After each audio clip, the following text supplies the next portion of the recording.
While I was looking for topics, a colleague of mine suggested that he wants to learn more about practical stuff like how to set up authentication in a web app.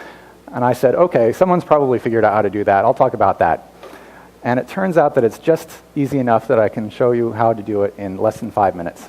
In this case, using Passport, which is a useful library that handles a lot of different kinds of authentication, including traditional password stuff. And it also provides OAuth authentication against a number of different providers. And it does OpenID. And I like OpenID, so I'm going to go with that. Okay, so to use this, what you're going to want to do is bring in Passport and its OpenID module from the corresponding NPM packages and configure Passport and just give it the basic parameters it's going to need to know for how OpenID is going to work with your application. Most importantly, we specify a return URL there. The way OpenID works is that when a user enters their OpenID identifier into your web app, Passport is going to redirect the browser to their OpenID provider, and then they'll see a login form and then get redirected back to this app to that return URL. And then Passport also needs to know when authentication is complete and it has an OpenID identifier that is verified, how to match that up with a user record. And so that's what we provide a callback, which just takes an identifier and finds a user. For purposes of this demonstration, I've got a fancy in-memory database here. The important thing is that this is a function that, given an OpenID identifier, looks up a user. And in OpenID, sign in and sign up can be done in the same step. So if there is no matching user, we just make one up. You can see we just store the user's OpenID identifier and a little metadata there. And then send that back to Passport via the callback at the bottom. In per node tradition, the first parameter is reserved for an error, but in the OpenID utopia, there is no error. And finally, Passport is going to need to keep track of the user while they're logged in, so it's going to need to store some information in the session. And so we have to tell it how to put user data into the session and get it back later. We don't need to serialize an entire user object, despite the name of serialized user of this function. So we just tell Passport how to, given a user, get its ID so they can put it into a session, and then in the deserialize, how to take an ID and use the fancy in-memory database to look up the user again. And now we have an authentication piece. We need an application to put it in. Passport will work in any application that supports Connect middleware, and happens that Express supports Connect middleware, so let's use that. We just need to create an Express app and bring in some additional middleware to make this work.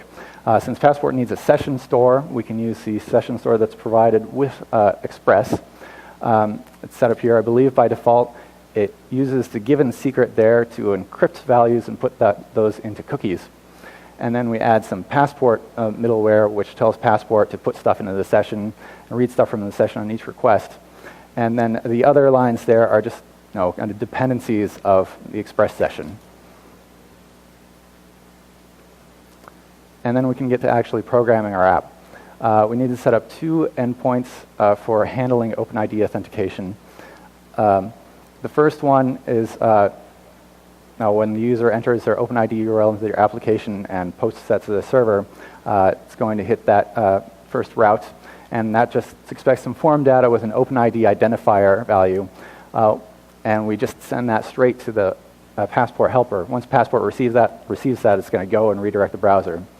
And then the second route is the same URL that we specified earlier for the return path. When the OpenID provider redirects back to this application, it's going to redirect to that URL with some added encrypted stuff and query parameters. Again, we send that to Passport and tell it once it's verified that everything is good, what to do on success, or else what to do on failure. And then you'd use it like this. Passport's middleware automatically puts a user property onto the request object whenever a user is logged in, so we can just check whether that's there. If it's there, we can display the sensitive information in the app. If it's not, we know the user's not logged in, and we can do what is necessary. And it works. So in this example app, you can see that you are in fact logged in, and it just shows a little extra data to prove that you are tracked by a genuine database that tracks user sessions. Logging out is very simple. There's a logout method on the crust object. And if you want to see the full example, it is available on GitHub. Thank you.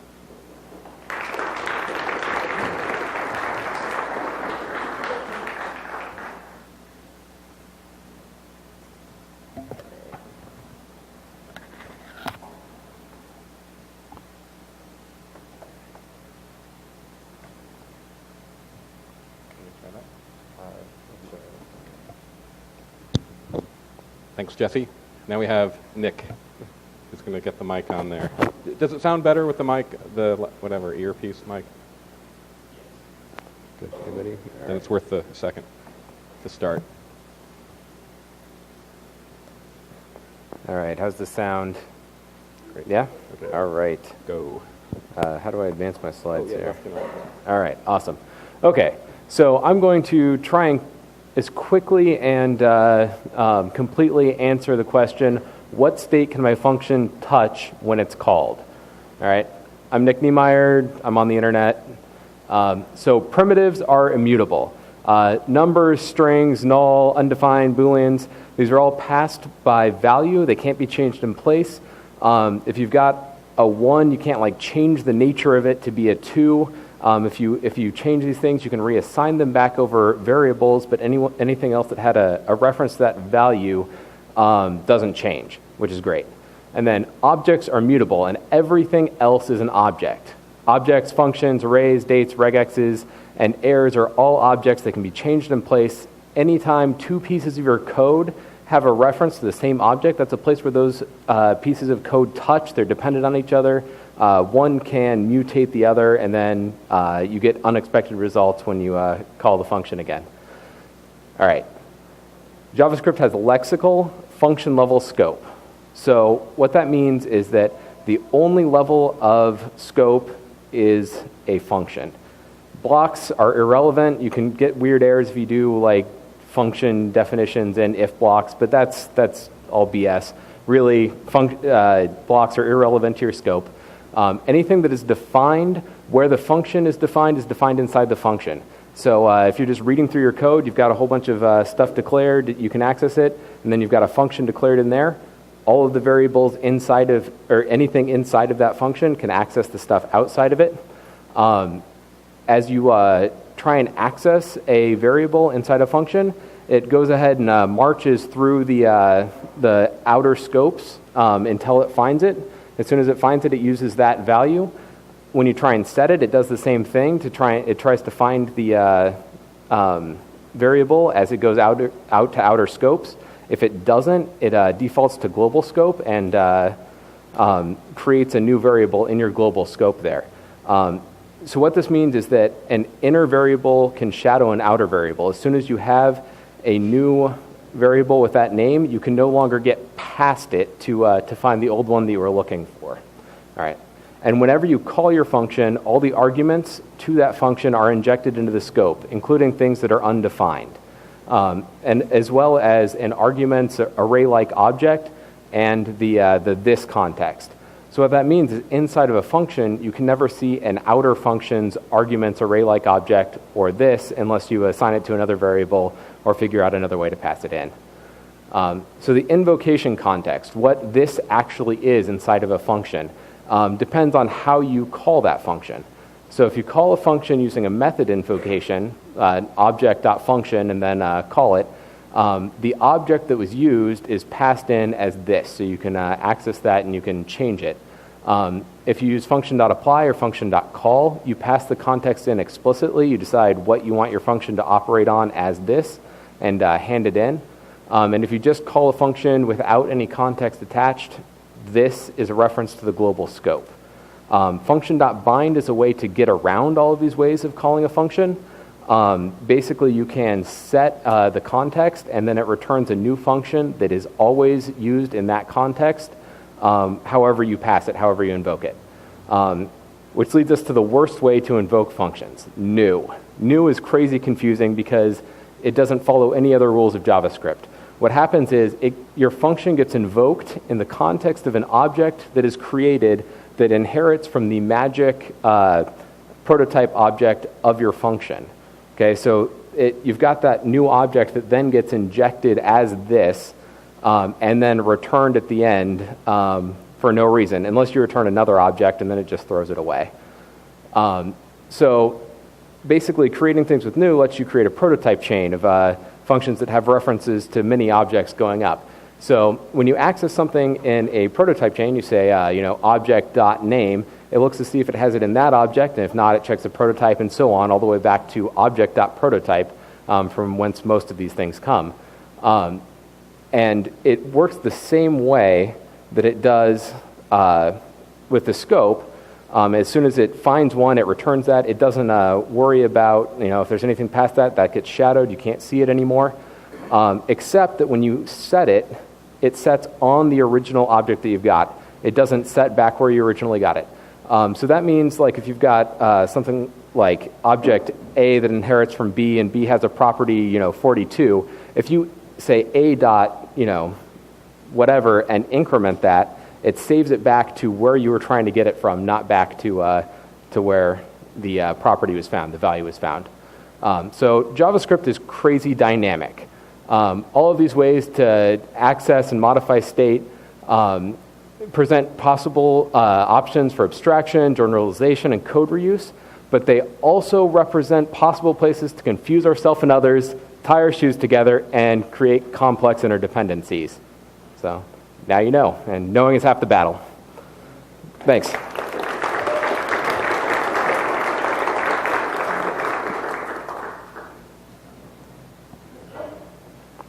Does that really work? Because I can't hear myself. 2 mics. Where's the clicky thing? Cool. Hi, everyone. My name is Scott. That's awesome. I've been programming for a very long time. I've got a blog, and I do a lot of stuff in my blog, and I'm passionate about things like diversity. I've got some books that I'm not very proud of. I've got a podcast that I'm very proud of, including this last one here about how bacon is bad for you. Everyone should check that out, hanselminutes.com. I actually have 3 podcasts. One's called This Developer's Life. So if anyone is, you're all Portlanders, you love NPR. So Hansel Minutes is Fresh Air, This Developer's Life is This American Life, and then I've got another one called Ratchet and the Geek, which is basically car talk. So I've got the complete NPR ripoff down solid. Also, I'm in an epic battle right now with the Scott brand toilet paper people. So when you search for Scott, it's the toilet paper people and then me. So anything you can do to help me out with that, like that guy, Link, Scott, didn't suck, anything at all to get that juice going, because we can't have toilet paper people first when we Google for Scott. So I keep doing all this stuff because I just have to. I am so excited about technology, and I program, and I blog, and I podcast, and I write because I must dance.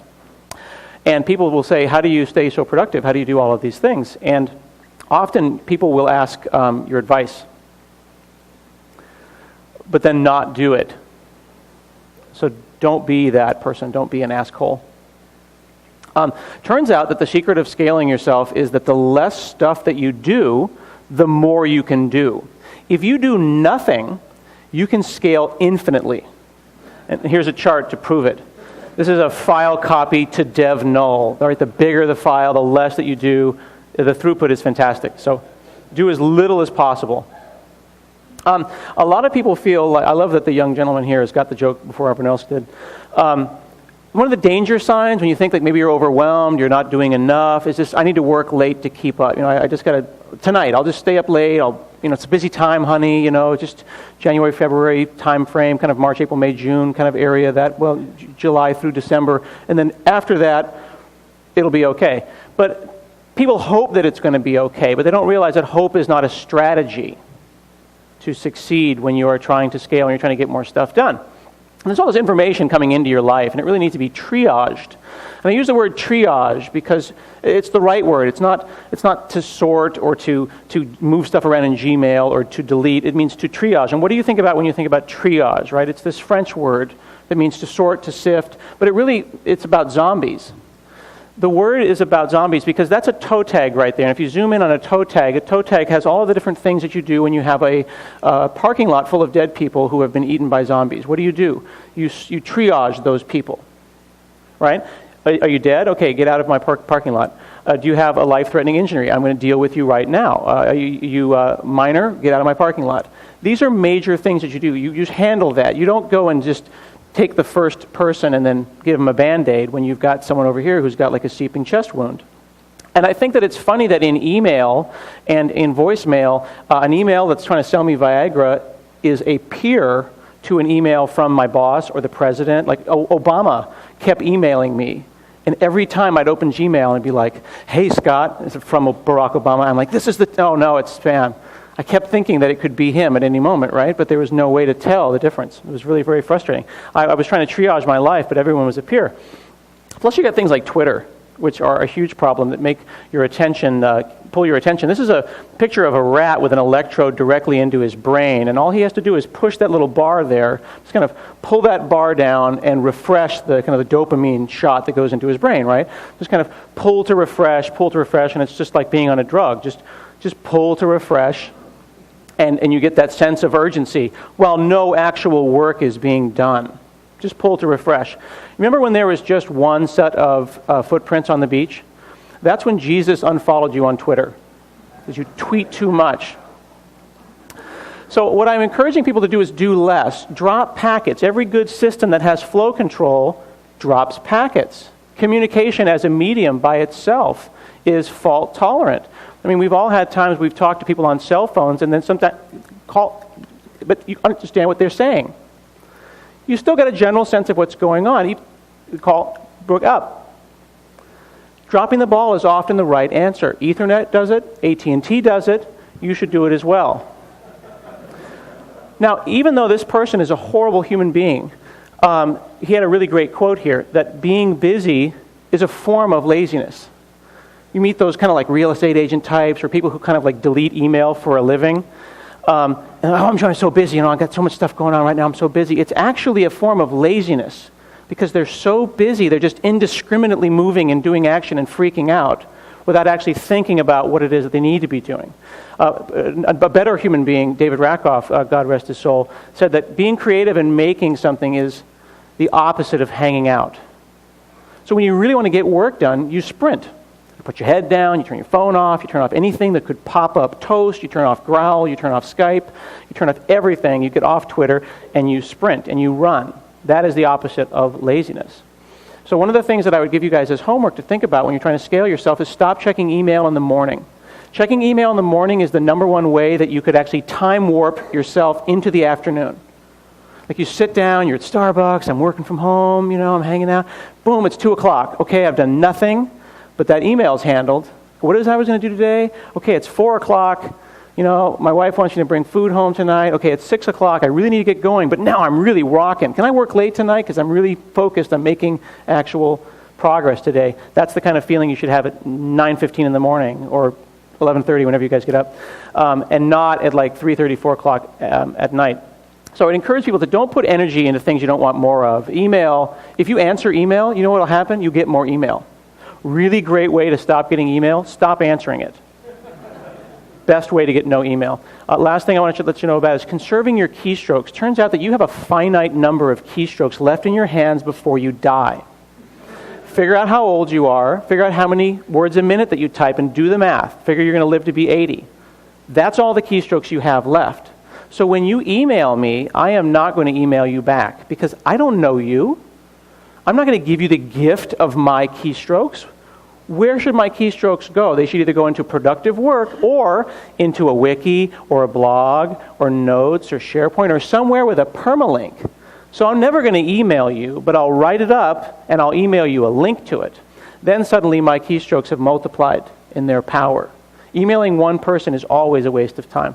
Remember also that email is not a skill, so stop putting it on your resumes. If you take email and Office off your resume, what is it you do again? Remember that it's not your time that is valuable, it is your attention, and who will get that gift. Thank you very much.